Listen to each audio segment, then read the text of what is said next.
Good afternoon. I'm very grateful to be here in Burlington, Ontario. My parents live just down the road from here on Cedar Avenue. And I'm very grateful for the quality of life that they enjoyed here in this community. They loved their home, they loved their dog, they loved their kids, probably in that order. I just drove past Cedar Avenue on our way here. I haven't been here in Burlington for about 10 years. My parents are both passed, and we drove past the house. And I can't pass that house without revisiting the family history, the births, the graduations, the marriages, the deaths that took place here in Burlington in that house. And I hold that time as sacred time with family and friends. And I hold that time not so much in my memory as I do in my heart. So I wanted to begin today in a traditional way of giving honor and respect to my first teachers of the heart and the land that held them so well and so happily for so many years. My talk today is about our teachers of the heart, our teachers of compassion. Our theme is passion for compassion. And I'd like you to take a moment and recall who has taught you the most about love and compassion, and just call that person in. And give thanks for what they taught you, and notice that the room here has filled with people. We have so much to learn as a society if we are to harness the power of the heart. We have so much to learn about love and compassion, so much to learn about partnership. As I watch TV and I read the news, it seems to me as a culture we've spent so much time and money on the development of the mind and so little on the development of the heart. Every day our televisions and our newspapers are filled with depictions of heartlessness. There's an old saying in the news business, if it bleeds, it leads. And it's no mistake that our screens are filled with images of hatred, poverty, fear, and division. Those images leave an imprinting. And the more we get used to them, the more we accept them as normal. The more we accept them as normal, the more we perpetuate them, and we pass them on to the generations that follow us. That's called conditioning. As I was thinking about this talk today, I came across a startling statistic. Last year alone, the global military expenditure was $2.1 trillion. $2.1 trillion. Imagine the good that could come from channeling that money from fear and hatred to compassion, from destruction to development. Imagine what could happen if we channeled $2.1 trillion a year into kindness instead of killing each other. Somehow, we seem convinced that our problems can be solved by better ideas, and we pour even more money into that. Don't get me wrong, better ideas are good. But what if our global problems could only be solved by better hearts? A lot of TED Talks are about what's new, and that's good. Today, I'd like to introduce something that is very old, an archetype that comes from traditional peoples, indigenous cultures, called the four-chambered heart. If we are to improve the quality of our hearts, we need a good classroom, and the four-chambered heart provides us with just that. The full heart, the open heart, the clear heart, and the strong heart. I was first introduced to the four-chambered heart by cultural anthropologist Angeles Arian, who is an important teacher of my heart. Anatomically, the heart has four chambers, and indigenous people believe that each chamber has a distinct purpose. The full heart. The full heart teaches us about mature love. It's the cradle of compassion for other people. Here, we learn to see beyond our illusions, our infatuations, our superficial desires. This is where we put our own agenda aside and look to see what we can contribute before we look to see what we can get. The full heart takes us out of the oppressive gravity field of narcissism. We learn to accept another person as they are and not try to make them into what we want them to be. The full heart helps us to deepen, and when we deepen, our vision deepens too. With our eyes aligned to the full heart, we see the deep beauty in another, a beauty that cannot be dimmed by years, blemishes, scars, or ideas of imperfection. The full heart has no concern for what divides us: race, class, religion, politics, sexuality, or social status. It sees only our connectedness, only our interdependence. This is where love and compassion grow unconditional. Here are some questions that can help us enter the full heart. What are you learning about love and compassion in your relationship with your spouse or your partner? How is love and compassion changing your life, your family, for the better? What are you learning about love from your important friendships? I want to acknowledge 4 great teachers of love and compassion to me, my wife and my 3 daughters. The open heart. The open heart is the source of trust and tolerance. Trust and tolerance begins with the self. Self-love, self-trust, self-respect are the building blocks of self-worth. If you aren't in a healthy relationship with yourself, it's hard to be in a healthy relationship with other people. Many of us have very harsh self-critics. We are our own worst enemy. We are on our own case incessantly. If we are critical of ourselves, we have a tendency to be harsh with other people. True compassion is hard to find when you can't muster some for yourself. What are you learning about compassion for yourself? Are you your own best friend? Have you learned to accept your giftedness as well as your rough edges? The clear heart. Dr. Rachel Remen once remarked, the heart is an organ of vision. I believe she was talking about the clear heart. True compassion requires clarity. Clarity supports us to relate to each other in healthy ways. It helps us see our responsibilities to others, and when we're crossing the line, into helping rather than supporting. That's an important distinction. When we help, especially when we haven't been asked for help, we're intruding. That's not compassion, that's domination. The clear heart helps us understand limits and boundaries, how to set them, and how to respect the limits and boundaries of other people.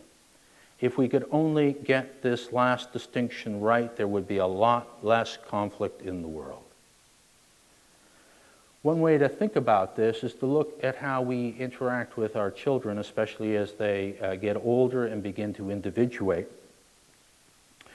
Sometimes we're so intent on managing and protecting them that we never let them make their own choices or to live with the consequences. We're like helicopter parents. We swoop in and save the day in a misguided sense that we're helping, that we're being compassionate. That behavior ensures dependence, not independence. That's not helping, that's not compassion. Sometimes the most compassionate thing we can do is let them crash and learn. The strong heart. The strong heart is the home of courage. Here, we learn to be more curious than judgmental, to embrace our differences rather than forcing other people to be like us. The strong heart teaches us to meet others with trust over fear. Trust over fear. Trust over fear. It supports us to bridge artificial differences that separate us and search for what unites us. The strong heart of courage allows us to take the first step to reconcile differences and injuries and to make peace. The lessons of the four-chambered heart change us forever. They change the way we think, feel, and act. They have the power to change the very course of our lives. One of my most important teachers of the heart emerged like an apparition from the community. It was an encounter that changed the way I think, feel, and act to this day. It was Thanksgiving Day, 1997. That's when I first met John. I'd seen him sitting on the sidewalk on Bloor Street in downtown Toronto selling his art. He was about 60 years old at the time, hair askew, and dressed in an old coat, worn-out shoes, and shorts. John wore shorts all year round, usually the same pair, no matter the weather or the temperature, even through the winter. John was a panhandler, and I avoided him, intimidated by how uncomfortable I felt when he tried to make contact with me while I was passing, which was often. I was closed and weak-hearted, the opposite of the open and strong heart. John tried to sell his artwork on the street, pieces of paper, cardboard that he'd found and applied wild color and distorted images to. Most people ignored him completely, as though he was invisible. I couldn't tell if he was mentally handicapped or crazy or both. That Thanksgiving Day, everything changed. Perhaps from misplaced feelings of pity or charity, I decided to buy one of his postcards.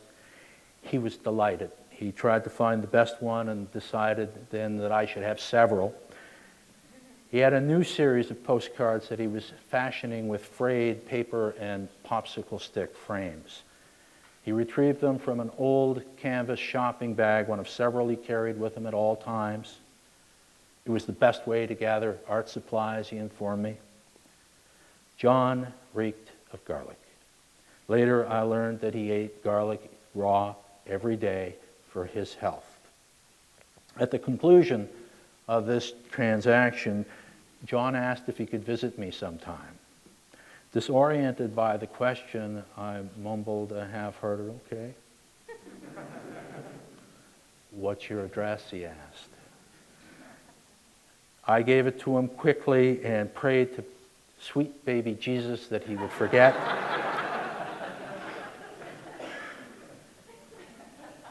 3 weeks later, on a Sunday morning, I saw an apparition wander up the street where I lived.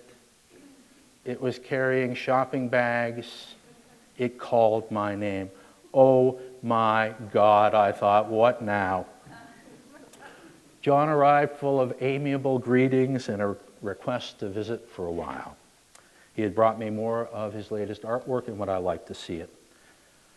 I invited him in to get him off the front porch, frankly. I'm a little embarrassed to admit it. I was afraid of what the neighbors would think.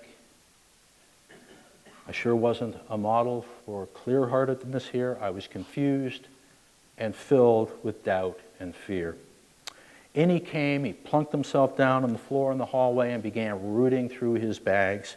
By now, my family was beginning to gather, shocked witnesses of what was unfolding. As he emptied his bags on the floor, my alarm grew exponentially. He seemed to be carrying every scrap of paper he had ever found. It was filling the hallway. Finally, his search was successful. From out of this mess, he pulled a reasonably good likeness of the church that stood at the top of the hill. I was having a good day, he said. I think I captured it well. Something about those words and how they were spoken, the humble satisfaction they conveyed, opened my heart. That's the moment I decided what he had already concluded some time before. I was going to be a patron of the arts. "Can I have something to eat?" John asked. "I haven't had breakfast and I have to go to church now." That was our first breakfast together. John had breakfast with our family every Sunday for 4 years. He especially liked peanut butter, which I began buying him in bulk, and raw garlic, and bacon and eggs. And he would bring me his recent or not so recent work, depending on how he was feeling. We would talk about his life, about his schizophrenia, the shock treatments that he endured as a child, his memory of his parents, summer camp which he adored, the latest police officer to bring him home, the beatings he received on the street. He would sing songs sometimes in German, that was his native tongue, childhood songs, and tell me about the harsh treatment that the mentally ill were subject to from the cutbacks, the budget cutbacks by the government of the day. John was a gentle soul. A couple of years after our first meeting, when my father died, John was full of kind words. "You've helped me so much, Patrick," he said. "Now I can help you." Maybe he knew he had been helping me all along, helping me overcome my confusion and arrogance in dismissing him as a crazy person, helping me see the dignity that comes from creative expression, no matter what it looks like, helping me see the power of the entrepreneurial spirit, helping me see that a genius of relationship can come in dirty old shorts and boots with holes in the toes, helping me find the clear heart. In the 4th year of our friendship, John was ill on and off. He had to curtail his walking, which was a major disappointment to him. He confided to me that in his prime, he could walk between 20 and 30 miles a day. Although I was worried about him, I wrote it off to the medication he was on for schizophrenia, which is very harsh on the body. John hated hospitals. He refused to go, likely the residue of the shock treatments that he had endured as a child. When we didn't hear from him on our return from vacation, my wife Lynn phoned the minister at John's church. He gave us the sad news. John had passed away from a massive stroke. He also told us that we had missed the gathering for John in the church hall. It was completely filled with the patrons of the arts. All around us are our teachers of compassion, our spouses, children, friends, family, even strangers are waiting patiently for our attendance in the classroom of the four-chambered heart.